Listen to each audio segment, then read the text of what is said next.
ఏంటంటే వైఎస్ఆర్సీపీ చివరిలో ఇదివరకు ఎలా మాట్లాడిందో ఇప్పుడు కూడా అలాగే మాట్లాడాలి. ఇప్పటి నుంచి బాధ్యత మీ మీద పెరిగింది. బాధ్యతతో పాటు ఏంటంటే పదవులు, బ్రహ్మాండమైన పదవులు మీరు తీసుకోబోతున్నారు కేంద్రంలో కానీ అలాగే రాష్ట్రంలో కానీ. మీ రూల్ డిఫరెంట్గా ఉంటుంది. ఐఏఎస్లకి ఐపీఎస్లకి చెక్ పెట్టే ఆలోచన ఆయన చేస్తున్నారంటే ఇది శుభ పరిణామం. ఆయనలో నిజంగానే మార్పు మొదలైంది. ఏమంటారు? తప్పకుండా సార్. మొదట వస్తాన్ గారు, మీకు 99 ప్రేక్షకులకి, మా జనసేన నేత మహేష్ గారికి, అలాగే చౌదరి గారికి, వైసీపీ నేత విజయ గారికి మా నమస్కారాలు. రాష్ట్రంలో విధ్వంస పరిపాలనకి పరాకాష్ట ఈరోజు చూసాం. ప్రజలు అనుకుంటే ఏ విధంగా ఆందోళన మీద కూర్చోబెడతారు, ప్రజలకు ద్రోహం చేస్తే ఏ విధంగా లెంపకాయ లాగి కొట్టి కింద కూర్చోబెడతారు రెండు చూసాం. ఏదో సందర్భంగా వాళ్ళ మంత్రి కూడా ఏదో అన్నాడు, 4,14,00,000 మంది ఒకసారి ఊంచేస్తే ఓములో తెలుగుదేశం పార్టీ, జనసేన, బీజేపీ కొట్టుకుపోతుంది. మరి అది రివర్స్ అయినట్టుంది. గంగడి నుంచి రాష్ట్ర ప్రజలందరూ కూడా ఆ విధంగా చేశారు. అయితే ఈరోజు రాష్ట్రంలో మాకున్న priority Janasena, Telugu Desam party, BJP 3 పార్టీలు కూటమి బ్రహ్మాండంగా సక్సెస్ అయ్యాం. సో ప్రజలు ఇచ్చిన స్క్రిప్ట్, మీరు దొంగదేవుళ్ళు మాటలు మేము మాట్లాడలేమండి. ప్రజలు ఇచ్చిన తీర్పు, ఈ తీర్పులో రాష్ట్రంలో కేంద్రంలో మంచి సంఖ్యాబలంగా రావడం, కేంద్రంలో తెలుగుదేశం పార్టీ, జనసేన, బీజేపీ కలిసి కూటమిగా ఉండటంతో ఇప్పుడు మెయిన్ గేమ్ చేంజర్ గా టీడీపీ, జనసేన రావడం, రాష్ట్రంలో అనూహ్యమైన మలుపులతో క్లీన్ స్వీప్ గా కూటమి గెలవడం అనేది ప్రజలు ఇచ్చిన మాకు గొప్ప తీర్పు. ఒళ్ళు దగ్గర పెట్టుకొని పరిపాలించమని హెచ్చరించారు. అయితే పూర్తి స్థాయిలో రాష్ట్రం 10 ఏళ్లుగా నష్టపోయాం. గతంలో ఉన్న ప్రభుత్వం మొత్తం రాష్ట్ర ప్రజల్ని మోసం చేసి గెలిచి మోసం చేసింది. తర్వాత వాళ్ళు తగిన తీర్పు ఇచ్చారు. ఆ తీర్పు ఒప్పుకోవడానికి కూడా వాళ్ళ అధినేత సిద్ధంగా లేడు. ఎందుకంటే దానికి కూడా డొంకదారులు కనిపెట్టాడు. ఎవరో చెప్పారో తెలియదు, ఏం జరిగిందో తెలియదు, దేవుడికి తెలియాలి, నేను ఎట్టోడి పేరు తెలియదు, అవాతతలకు ప్రేమ ఏమైందో అనేసి మాట్లాడిన సంఘటన మనం చూసాం. ఆ కెమెరా ముందు ఏడుస్తుంటే ప్రజలు ఆనంద బాష్పాలు కలిచారు. ఎందుకంటే అంత దుర్మార్గంగా ప్రతి మనిషిని హింసించాడు. సో అయిపోయిన ఘట్టం, చనిపోయిన జీవిని మనం మాట్లాడడం అనవసరం కూడా. ఎందుకంటే ఇంకా ఆయనకి రాజకీయ జీవితానికి ఫుల్ స్టాపే కానీ కమా కూడా ఉండదు. ఇంకా చౌదరి గారు 40% ఓటింగ్ తోటే దగ్గర ఆయన వచ్చారు. అంత తేలిగ్గా మీరు ప్రతిపక్షాలని, ఇవాళ ప్రతిపక్షంలోకి వచ్చిన జగన్మోహన్ రెడ్డి గారిని తీసిపారేయలేరు. మీ బాలకోటే గారు అంటుంటారు, జగన్మోహన్ రెడ్డి ఏం పెట్టకూడదు కాదు, ఇలా తోస్తే కూలిపోవటానికి.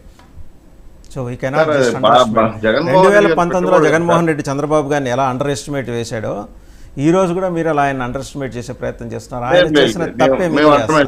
ఎవరిని అండర్ ఎస్టిమేట్ చేయం. జగన్మోహన్ రెడ్డి గారు రాజకీయ విజ్ఞానం లేదు, రాజకీయంగా కూడా ఆయనకి అనుభవం లేదు. ఈ రెండు వల్ల ప్రజలకి ఎంత ఇబ్బంది పడ్డారో చూసాం. సో దాని ఫలితం ఆయన అనిపించాడు, ప్రజలు తీర్పు ఇచ్చారు. అయితే రాజకీయాల్లో అధికారాలు కూడా శాశ్వతం, అది కూడా గుర్తుపెట్టుకుంటాం. ఎందుకు నేను జగన్మోహన్ రెడ్డి గారి రాజకీయ జీవితానికి పులిస్తాపన్నానంటే, ఆయన కాంగ్రెస్ నుంచి ఎంచుకున్న తోక ఇప్పుడు శర్మలా దగ్గరికి వెళ్ళిపోయారు వాళ్ళు పార్టీ వాళ్ళు. ఇప్పుడు జగన్మోహన్ రెడ్డి గారిని ఎవరు నమ్మే పరిస్థితి లేదు. సార్ మీరు గుర్తించండి, నేను అడగడం కాదు, ప్రజలు 151 ఇచ్చిన ముఖ్యమంత్రిని 11 దిగజార్చడమే కాకుండా ఇప్పుడు ఆ 11 నలుగురు బీజేపీలోకి వెళ్తున్నారు, పార్లమెంట్ మెంబర్లు 3 బీజేపీలోకి వెళ్తున్నారు. ఇంకా పార్టీ అడ్రస్ కాలంతా అవుతుంది. ఎవరు ఉంటారు ఆయన నమ్మి? నిన్న ఆయన ఓదార్పు యాత్ర చూశారు కదా మీరు, తాడేపల్లి గెస్ట్ హౌస్ లో, టీవీలో అన్నింటిలో కూడా వచ్చింది. సరే ఆయన గురించి మాట్లాడడం టైం వేస్ట్. రెండు మీరు అన్నట్టు మేము అండర్ ఎస్టిమేట్ చేయటం లేదు, ఆయన పెట్టకూడదు కాదు, నిజంగా చెత్త కూడా ఊడ్చేశారు పొరగబెట్టి రాష్ట్రంలో, వెళ్ళిపోతుంది తర్వాత విషయం. మా బాధ్యత, మా మీద చాలా పెద్ద టాస్క్ ఫోర్స్. ఆ టాస్క్ ఏందని మీరు నిర్ణయించుకోవాలి. ఏదో రాష్ట్ర ప్రయోజనాల్ని, రాష్ట్ర గౌరవాన్ని ఢిల్లీ దగ్గర ఏ విధంగా ధ్వంసం చేశాడో చూసాం, రాష్ట్ర ఆర్థిక విధ్వంసం చూసాం. సో బీరాలు పలికిన వైఎస్ఆర్సీపీ నాయకులందరూ కూడా నాకు తెలిసి ఈ రోజే చూశాను. ఇన్ని రోజులకు గాను వాళ్ళు ఏమయ్యారో తెలియదు. నాకు సవాల్ చేశారు, సవాళ్ళు విసిరారు, సవాళ్ళు స్వీకరించాము. మరి చాలా మంది మోటివేటర్లు నేను రిక్వెస్ట్ చేశాను, వాళ్ళు సవాళ్ళు ఇచ్చారంటే మాకు ఏం కానీ సమాధానం లేదు చెప్పి. సరే మళ్ళీ వస్తారు రారు, ఈరోజు ఆమె చూసే సంతోషం. ఇక్కడ గౌరవప్రదమైన పాత్ర టీడీపీకి రావడం, కేంద్రంలో ప్రపోజల్స్ అన్ని కూడా నేను గతంలో చెప్పాను. మళ్ళీ కూడా డిప్యూటీ ప్రైమ్ మినిస్టర్ స్థాయి, రాష్ట్రపతి స్థాయి, దాదాపు 4 క్యాబినెట్, 4 ఉప క్యాబినెట్ అనే ప్రపోజల్స్ అన్ని బీజేపీ నుంచి వస్తాం. అయితే మా పొలిట్ బ్యూరో, మా ఒక వ్యూహ కమిటీ డిస్కస్ చేసుకుని దేనికి మనం ఓకే అనాలి అని అన్నప్పుడు ప్రధానంగా ఆంధ్రాలో మా ఎంపీలందరూ కూడా ఒకటే పట్టాం. 10 ఏళ్లుగా నష్టపోయిన ఆంధ్ర రాష్ట్రానికి విభజన అంశాలపైన ప్రధానంగా టార్గెట్ చేయండి. మనకు 2 కళ్ళు అమరావతి, పోలవరం. ఈ 2 పూర్తయితే రాష్ట్రం సంపద దృష్ట్యా ముందుకెళ్తది, ఆర్థిక వెసులుబాట్లు మనకు వస్తాయి, మనం సంక్షేమాన్ని అభివృద్ధిని 2 పరంగా తీసుకోవచ్చు అని చెప్పటం. మీరు అన్నట్టు ఇంకెవరు బ్యూరోక్రాట్లు మేము తీసుకురాలేము, వాళ్ళు నా దగ్గర కూడా రావడం అవసరం లేదు అనే విషయం పైన స్పష్టంగా ఎవరిని తిప్పి పంపారు కూడా మీరు చూసాం, వీడియోలో కూడా చూసాం. సో ఇటువంటి సిచ్యువేషన్ లో ప్రజలు ఇచ్చిన తీర్పుని గౌరవప్రద పద్ధతి తీసుకెళ్లి ప్రభుత్వం మెచ్చే విధంగా, ప్రజలు మెచ్చే విధంగా పరిపాలించాలని రాష్ట్ర ప్రజలు కన్ఫర్మ్ అయ్యారు.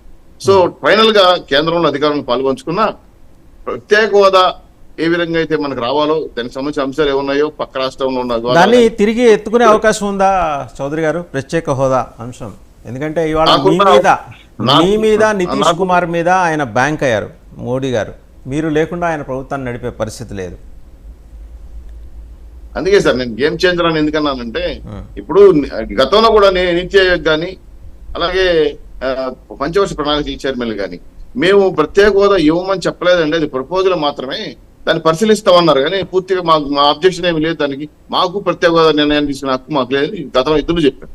సో ఇప్పుడు మారిన పరిస్థితులకు అనుగుణంగా ఖచ్చితంగా ప్రత్యేక హోదాకి ఏవైతే రావాలో అన్ని వస్తాయి, 90% సబ్సిడీ కింద వచ్చేవన్నీ వస్తాయా, లేదంటే పేరు మార్చి ఇంకోటి పెడతారా, ఏదైనా సరే మాకు ప్రత్యేక హోదాకు రావాల్సిన అన్ని అంశాలు కూడా ఆంధ్ర రాష్ట్రానికి ఇంకా ఎవరు కోరుతున్నారో. ఒకసారి జనసేన మెరుపుల మహేష్ గారి దగ్గరికి వెళ్దాం, ఎందుకంటే కొత్తగా అధికారంలోకి రావటమే అధికారం